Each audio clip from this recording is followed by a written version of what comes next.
नमस्कार।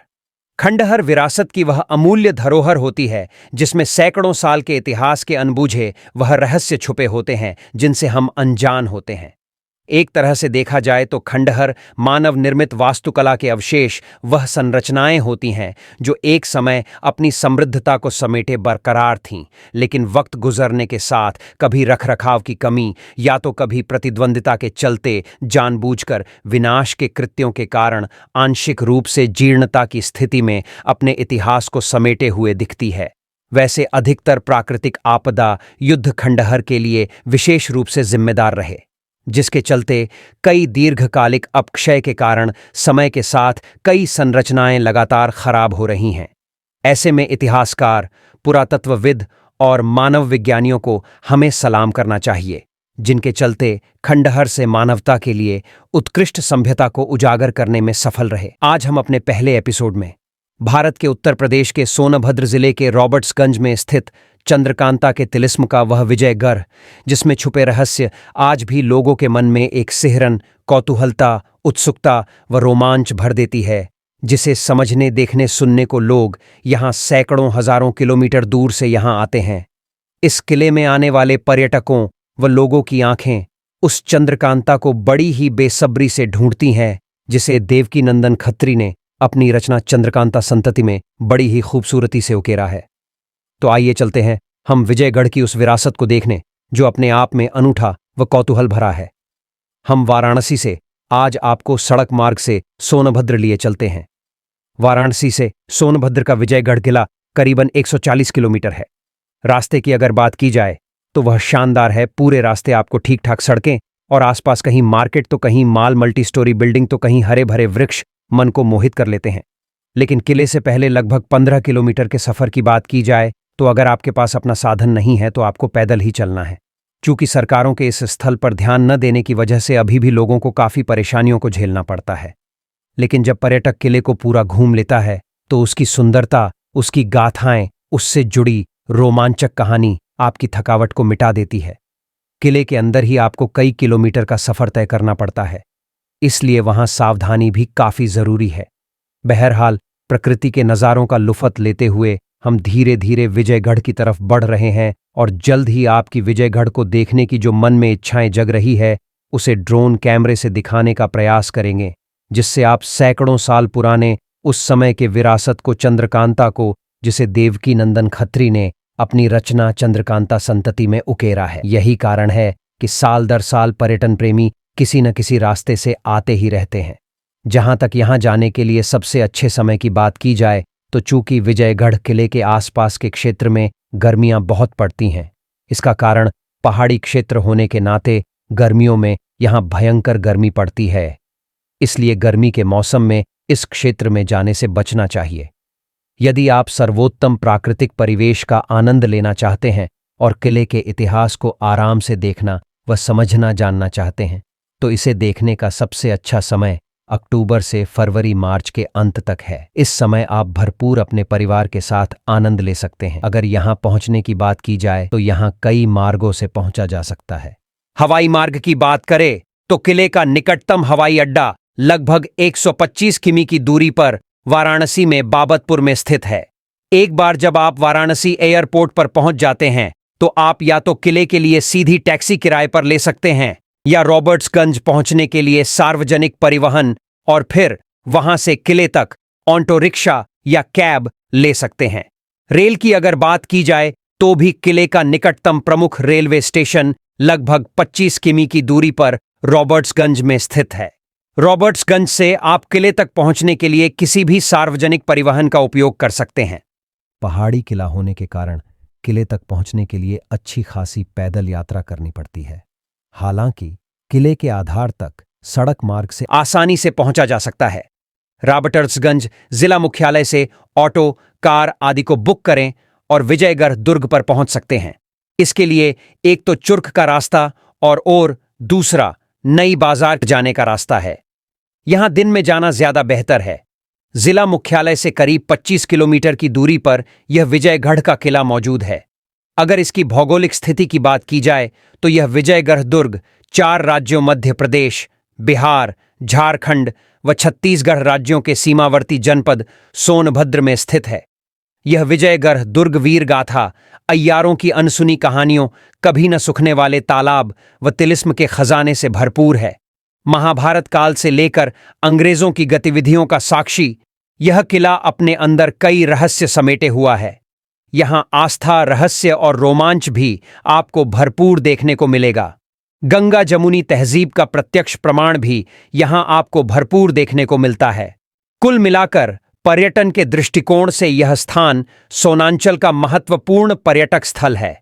बावजूद इसके सरकार, पर्यटन विभाग व जिला प्रशासन की उपेक्षा का दंश यह स्थल आज भी झेल रहा है।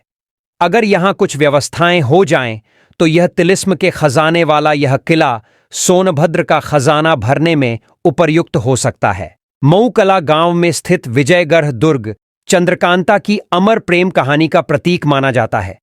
नौगढ़ के युवराज के संग उसकी प्रेम कहानी को लेकर बना टीवी सीरियल चंद्रकांता संतति प्रसारित हुआ था, जो काफी लोकप्रिय रहा, जिसके चलते इस विजयगढ़ के प्रति लोगों के मन में जानने की जिज्ञासा और बढ़ती चली गई है। चंद्रकांता धारावाहिक से ख्याति प्राप्त कर चुके इस तिलिस्म दुर्ग की खासियत है कि दुर्ग के अंदर से गुफा के जरिए नौगढ़ और चुनारगढ़ किले के लिए रास्ता बना है। यह रास्ता तिलिस्म से ही खुलता है। इस दुर्ग का खजाना भी इन्हीं गुफाओं में छिपे होने की संभावना यहां के स्थानीय लोग अक्सर जताते हैं, लेकिन इस पर कभी सरकारों ने ध्यान नहीं दिया। आइए कुछ और इस विजयगढ़ के बारे में जानने का प्रयास करते हैं। हजारों साल पुराने इस दुर्ग का इतिहास महाभारत काल से ही विशेष रूप से जुद्धा है। कभी विजयगिरि के नाम से पहचान रखने वाले इस दुर्ग पर ऋषियों द्वारा तपस्या की जाती रही है। कालांतर में यह किला के रूप में तब्दील हो गया। ऐसी मान्यता है कि चंद्रगुप्त मौर्य को जब मगध पर आक्रमण करना था, तो उन्होंने अपनी सेना को इसी किले पर विश्राम कराया था। यहां से थोड़ी ही दूरी पर मगध पड़ता है, जो बिहार में है। कुछ किताबों में किले की कहानी राजा चेत सिंह से भी जुद्धी बताई जाती है। कुछ अभिलेखों के अनुसार इसका इतिहास हजारों वर्ष पुराना है। इस किले का निर्माण भारत के प्रारंभिक मध्यकाल में किया गया था। हालांकि बाद में इसका पुनर्निर्माण और पुनरुद्धार वर्ष 1040 में एक राजपूत राजा महाराजा विजयपाल द्वारा किया गया था। लेकिन आज सच्चाई यह है कि आज यह किला खंडहर के रूप में तब्दील हो गया है और हरे भरे वनस्पतियों से घिरा होने के कारण भी अपने समय की समृद्ध इतिहास का बखान कर रहा है। इस किले पर ही मीरा सागर और राम सागर नामक प्राचीन तालाब, खंडहर मंदिर हैं। तो इसी किले में हजरत मीरान शाह बाबा की कब्र अभी भी किले परिसर के भीतर पाई देखी जा सकती है। विजयगढ़ किले में समुद्रगुप्त के, विष्णुवर्धन सामंत के शिलालेखों वाले कई पुराने मंदिर और लाल पत्थर के स्तंभ हैं। यह किला अपने शिलालेखों, गुफा चित्रों, कई विशिष्ट मूर्तियों के लिए आज भी अपनी पहचान बनाने में सफल है। यह किला तब और ज्यादा सुर्खियों में आया जब 1990 के दशक में दूरदर्शन पर देवनी नंदन खत्री द्वारा लिखे गए उपन्यास चंद्रकांता संतति पर आधारित सीरियल चला। उस दौर का रानी महल, कचहरी और महल की सुरक्षा के लिए बनी करीब 6 फीट चौड़ी वह दीवार आज भी है, जिसे आज भी देखकर लोग काफी रोमांचित होते हैं। इस किले से आस्था भी जुड़ी है। हर साल यहां हिंदुओं का मेला लगता है, तो वहीं मुस्लिम समुदाय के लोग यहां स्थित मीरान शाह बाबा की मजार पर चादर चढ़ाते हैं। विजयगढ़ स्टेट की राजकुमारी चंद्रकांता और नौगढ़ के राजकुमार वीरेंद्र सिंह के अमर प्रेम की कहानी इसी किले में दफन है। भगवान गणेश का मंदिर और मीरान शाह बाबा की मजार महज 700 मीटर की दूरी पर है। यहां की दीवारें इस कदर हैं कि हजारों साल बाद भी जिसकी तस खद्दी है, जिसे हम अपने ड्रोन कैमरे से दिखाने का प्रयास कर रहे हैं। इतिहासकार बताते हैं कि 5वीं सदी के इस विजयगढ़ किले का निर्माण कोल राजाओं ने करवाया था। समय के साथ यह किला अघोरी बरहर के चंदेल राजाओं के शासन में आ गया। विजयगढ़ किले के अंतिम शासक काशी राजा चैत सिंह थे, जिन्होंने अंग्रेजों के इस स्थान तक पहुंचने तक शासन किया। किले की खूबसूरत बनावट मंत्रमुग्ध करने वाला है और राजकुमारी चंद्रकांता के लिए बनाया गया एक और किला इसके नीचे छिपा हुआ माना जाता है, जो आज भी रहस्य है। इस तिलिस्मी दुर्ग की खासियत है कि किले के अंदर से गुफा के जरिए नौगढ़ और चुनारगढ़ किले के लिए एक गुप्त रास्ता और महल का मुख्य सिंह द्वार आज भी पर्यटकों को आकर्षित करता है। यह रास्ता तिलिस्म से ही खुलता है। इसकी दीवारें आज भी अपने समय की समृद्ध इतिहास की गाथा कहते हुए दिखती है। यहाँ सबसे खास राम सरोवर तालाब है, जो सैकड़ों फीट की ऊंचाई पर स्थित है। इसकी सबसे बड़ी खासियत यह है कि यह गर्मी के दिनों में भी नहीं सूखता है। इसकी गहराई के बारे में आज तक कोई पता नहीं कर पाया। राम सरोवर तालाब, जो 1850 फीट की ऊंचाई पर होने के बावजूद भीषण गर्मी में नहीं सूखता।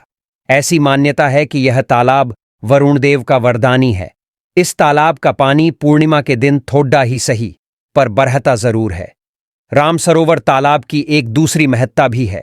जैसा कि आप जानते हैं कि विजयगढ़ दुर्ग का आधा क्षेत्र कैमूर की खद्दी चट्टानी पहाड़ियों से घिरा हुआ है। श्रावण मास में कांवरिया भगवान शिव के भक्त अपने घरों से पैदल चलकर आते हैं। करीब 400 फीट तिलिस्मी विजयगढ़ दुर्ग पर चढ़ाई कर ऊपर बने रामसागर पोखरा से पानी इकट्ठा कर शिवद्वार के लिए अपनी पवित्र यात्रा शुरू करते हैं। वहीं जबकि दूसरी ओर किले पर ही मुस्लिम संत की कब्र बनी हुई है। इस मीरान शाह बाबा को समर्पित उर्स मेले का आयोजन प्रत्येक वर्ष किया जाता है। वैसे दुर्ग के ऊपर बने छोटे बड्ढे 7 तालाब हैं। इनमें राम सरोवर तालाब और सीता तालाब में कभी पानी नहीं सूखता है। इन 2 तालाबों के बीच एक महल था, जिसे रंग महल के नाम से जाना जाता था, जिसकी दीवारों पर कलात्मक नक्काशी थी और जिसे राजकुमारी चंद्रकांता के महल के रूप में जाना जाता था। विजयगढ़ किला ऐतिहासिक और पुरातात्विक दोनों दृष्टि से महत्वपूर्ण है। स्थानीय लोगों को कहना है कि इस तिलिस्म विजयगढ़ में काफी खजाना हो सकता है, जिसको लेकर इस किले पर कई बार आक्रमण भी हुए। यह किला कभी शेरशाह सूरी और चेत सिंह के कब्जे में भी रहा है। स्थानीय लोग कहते हैं कि तिलिस्मी विजयगढ़ दुर्ग का निर्माण 3री शताब्दी में किया गया था। तमाम परतें खोलने के बाद भी आज भी विजयगढ़ किला रहस्यों से भरा हुआ है।